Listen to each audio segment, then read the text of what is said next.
এখন সবুজ বিপ্লব আমরা বিকল্প বুঝলেও না বুঝলেও এটা যে চালিয়ে যাওয়া সম্ভব নয় সেটা এখন দেশের ভূবিজ্ঞানী কারিগরে সেটা করতে শুরু করেছে। কেউ বলছে ফলন তো ততটা বাড়ছে না, চাষের খরচ অনেক বেড়ে গেছে, কৃষকদের উপর ঋণের বোঝা অনেকটা বেড়ে গেছে, সবসময় উৎপাদনের খরচ বাড়ছে অথচ সবসময় দাম সেই অনুপাতে বাড়েনি। আমরা যারা পরিবেশ নিয়েও কাজ করি অনেক লোক, তাদের আবার আরেকটা সমস্যা আছে যে মাটির স্বাভাবিক উর্বরতা ক্রমশ কমে যাচ্ছে, এটা 1 নম্বর সমস্যা। দ্বিতীয়ত জল আরো বেশি বেশি লাগছে, জলের ব্যবহার এবং আরো বেশি গভীর থেকে আমরা তুলছি এবং সেই করতে করতে জলের ভান্ডার শেষ হয়ে যাচ্ছে এবং কীটনাশক ব্যবহার করতে করতে শুধু শত্রু পোকায় যে মরছে তা নয়, বন্ধু পোকাও অনেক মরে যাচ্ছে। আর মাঠ থেকে ব্যাঙ, মাছ এইসব যে জিনিস পাওয়া যেত সেগুলো হারিয়ে যাচ্ছে। ধান খেতে বা আলে বা জলে কম করেও কোনো কোনো জায়গায় 20-30 রকম, কোনো জায়গায় আরো বেশি নানা রকম আগাছা পাওয়া যেত, যে আগাছাটা গরু ছাগলের খাওয়া হতো অথবা মানুষের খাবার হিসেবেও যথেষ্ট ব্যবহার হতো। ফলে এই চাষ বৈচিত্র্য যখন আমরা কমে যাচ্ছে বলছি, তখন ফসল শুধু ওই যে ধান কি গম কি কোন জিনিস চাষ করবো সেটা কমছে, শুধু তাই নয়, সবই আমরা এমন সবজি খাই যেগুলো 12 মাসই একই সবজি, একই টমেটো, একই বাঁধাকপি, যাতে লোকের মাটির স্বাস্থ্য যেমন খারাপ হয়েছে তেমনি মানুষের স্বাস্থ্য খারাপ হয়েছে।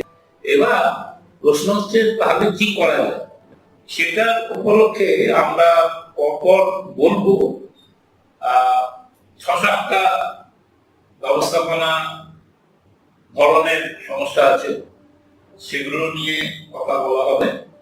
মাটির উর্বরতা এটা নিয়ে প্রথম কথা হবে, সেটা কিভাবে ব্যবস্থাপনা করা যায়, কিভাবে উর্বরতা বাড়ানো যায়, কি করে জল ধরে রাখার ক্ষমতা বাড়ানো যায়, এগুলো। এই মাটি আর জলের একটা সম্পর্ক আছে, মানে খুব গভীর সম্পর্ক আছে। যে মাটির প্রথম অংশটা যদি হয় যে মাটির গুণমানটা কিরকম, মানে তার ওই পিএইচ কত বা তাতে কত কি লোহা আছে, তামা আছে, কি আছে, তার মধ্যে কতটা খাবার আছে যেটা গাছ নিতে পারবে।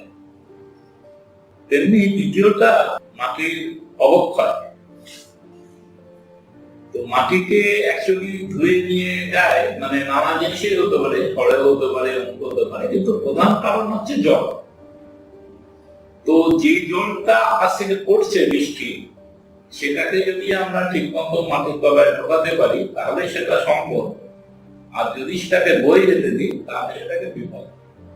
এইটা নিয়ে অর্থাৎ মাটি আর জলের ব্যবস্থাপনা করার সময় শুধু মাটির উর্বরতা আমরা দেখি না, কিন্তু মাটির ঢাল কিরকম এবং সেই ঢালটাকে হয় কোনো গাছ দিয়ে কিংবা কোনো গাছ দিয়ে কিংবা কোনো নালা দিয়ে আল বেঁধে কিভাবে আটকানো যায়, জলের গতিটাকে কিভাবে কমিয়ে দেওয়া যায়, সেটা নিয়ে দ্বিতীয় চিন্তা।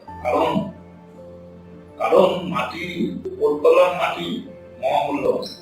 তৃতীয় অংশ হচ্ছে এই যে একসময় আমাদের চাষে প্রচুর বৈচিত্র্য ছিল, অর্থাৎ একসঙ্গে নানা রকম ফসল চাষ করা হতো বা কিছু চাষ করা হতো, কিছু আপনি হতো। এখন মাছ বলতো 5 রকম, সবজি বলতো 5 রকম, দানা শস্য বলতে 5 রকম, এরকম ভাবে ফল বলতো 3 রকম। তো স্থানীয় ফসল, স্থানীয় সবজি, স্থানীয় সবজির উপজাতি, এগুলো ক্রমশ কমতে শুরু করেছে এবং হারিয়ে শুরু করেছে। তো কি করে আবার বড় গাছকে এবং বিশেষ করে ছোট জমিদারকে মানে চাষে ফিরিয়ে আনা যায়? আগে একটা শিকড় যদি বেশি গভীরে না যেত, তারপরে একটা গাছ দেওয়া হতো যেটা শিকড়টা অনেক বেশি গভীর, একটা হয়তো ডাল করা হতো, সেটা বেশি গভীর থেকে খাবার নিত এবং পরের যে দানা ফসল হবে তার জন্য খাবার অনেকটা মাটিতে সঞ্চয় করে দিয়ে। এখন আমরা মাটি থেকে শুধু নিতে চাই না, মাটিতে কিছু দিতে চাই না, সবকিছুতেই আমরা শুধু পয়সা কিসে হবে বেশি সেইটাই ভাবতে শুরু।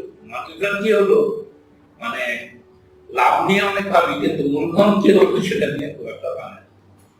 চতুর্থ ইম্পর্টেন্ট বিষয় হলো যে ফসল ও প্রাণীর জাত বাছাই। ফসলের পরিবারও বাড়াতে হবে। পরিবার যেমন তো বেগুন, টমেটো, লঙ্কা সবাই একই পরিবারে আছে। বেগুনের পশ্চিমবাংলায় এক সময় 200-300টা উপজাতি ছিল, কিন্তু এখন সবাই ওই সেটা 2-3টেতে নেমে গেছে। বেশিরভাগ লোকই ফলে ওই রোগ পোকা কমাতে গিয়ে আমরা রোগ পোকা বাড়িয়ে ফেলার অনেক রাস্তা তৈরি করেছি। তো এই ফসল প্রজাতি বাছাই মানে যদি আমরা বাজার হিসেবে শুধু না ভেবে কোন ফসলটা বা কোন প্রজাতিটা এখানে ভালো হয় এবং কোন ফসলের অবশিষ্ট অংশটা কোন প্রাণীর কাজে লাগবে, আবার কোন প্রাণীর বিষটা মলমূত্রকে আমরা সার হিসেবে ব্যবহার করতে পারবো কোন প্রজাতির জন্য, কিভাবে সেটাকে কম্পোস্ট করা হবে বা বায়োগ্যাসের সার তৈরি করা হবে বা কেঁচো সারের মাধ্যমে ব্যবহার করা হবে, এটা আমাদের চতুর্থ কর্ম। আগেকার সময় যেহেতু অনেক ধরনের গাছগাছালি ছিল, আগাছাও ছিল, অনেক ধরনের শিকারী পোকা পাখি ইত্যাদি ছিল, সেই জন্যে লোক পোকা সহ্য করার ক্ষমতা অনেক বেশি ছিল। ওই যে একটা দুটো বিষ দিয়ে আমরা মারতে গেলাম, তাকে আগে ওটা 10 বছরের মধ্যে একটা দুটো থেকে বেড়ে 300টা হয়ে যাবে। মানে নানা রকম, কখনো আগাছার সমস্যা, কখনো আগাছা নাশক, কীটনাশক, ছত্রাকনাশক, নাশক ক্রমশ বেড়ে চলেছে। মানে উৎপাদন বজায় রাখতে হলে ধীরে ধীরে নানা রকম জিনিস নাশক ব্যবহার করা হয়। আর সেই নাশকের রেজাল্ট হচ্ছে যে তারা মানুষের জন্য বিষ, পশু পাখির জন্য বিষ, মাছের জন্য বিষ। বিশেষ করে কাদার মাছ যেগুলো ছিল, শোল, মাগুর, যেহেতু তারা মাটিতেই বাস করে, তাদের নানা রকম চামড়ার রোগ। আমরা ধীরে ধীরে পুকুরের মাছ, রুই, কাতলা, মৃগেল খেতে অভ্যস্ত হয়েছে। এখন ওই শিং মাগুর তখনই খায় লোক, এক সময় ওগুলো বলতো গরিবগুলোকে খায়, এখন বেশ বড় লোক হতে হবে, কারণ মধ্যম পায় ওই কারবার সমান হয়ে গেছে, বেশি হয়ে গেছে। আগে প্রতি ক্ষেত্রেই ছিল, ব্যায়ামও ছিল, কাঁকড়াও ছিল, চিংড়ি ছিল, এখন ওগুলো নেই। সেই জন্যে ওই এই যে বৈচিত্র্য, সেটা কমে যাওয়ার ফলে রোগ পোকা সহ্য করার ক্ষমতা অনেক কমে গেছে।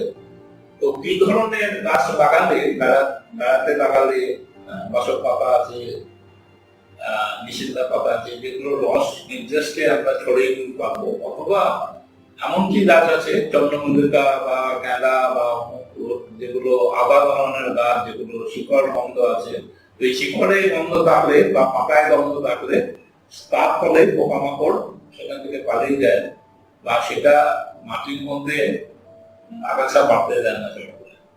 তো সেটা আমাদের একটা চিন্তা, সেটা হলো তাদের 5 নম্বর। আর 6 নম্বরটা হলো যে এই গাছগাছালির বংশ বিস্তার কি করে হবে, তার বীজটা কখন ধরে রাখা যায়, কোন ক্ষেত্রে পাকলে ভালো, কবেই সেটা ছাড়ানো উচিত, আর কোন গাছটাতে পাকার আগেই তুলে নিতে হবে, না হলে বীজটি চারিপাশে ছড়িয়ে পড়তে পারে। তো সেই সব ব্যাপারে কোন বীজটা কতদিন রাখা যাবে, কোনটা হয়তো 6 মাস রাখা যায়, কোনটা হয়তো 5 বছরও রাখা যায়।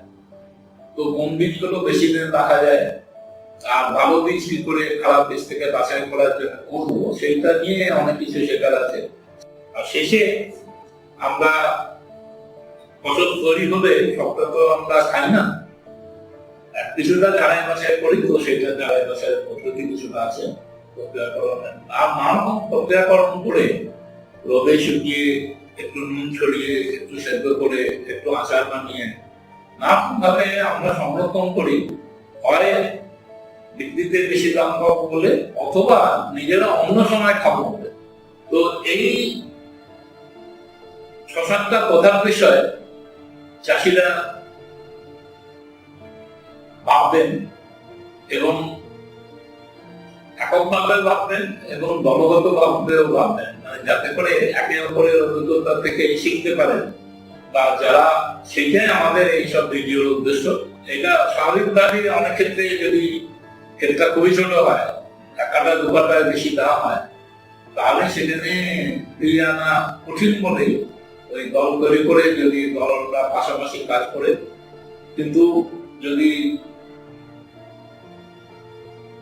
10 বিঘাও মানে 3 একরও যদি হয়, যে 10-12 জন চাষি মিলে 3 একর 5 একর জমি একসঙ্গে বেড়াটা একসঙ্গে করলো, জলধারা ব্যবস্থা একসঙ্গে করলো, করলে প্রক্রিয়াটা আরো সহজ হয়, ঝুঁকি আরো কমে যায় এবং অনেক তাড়াতাড়ি হয়।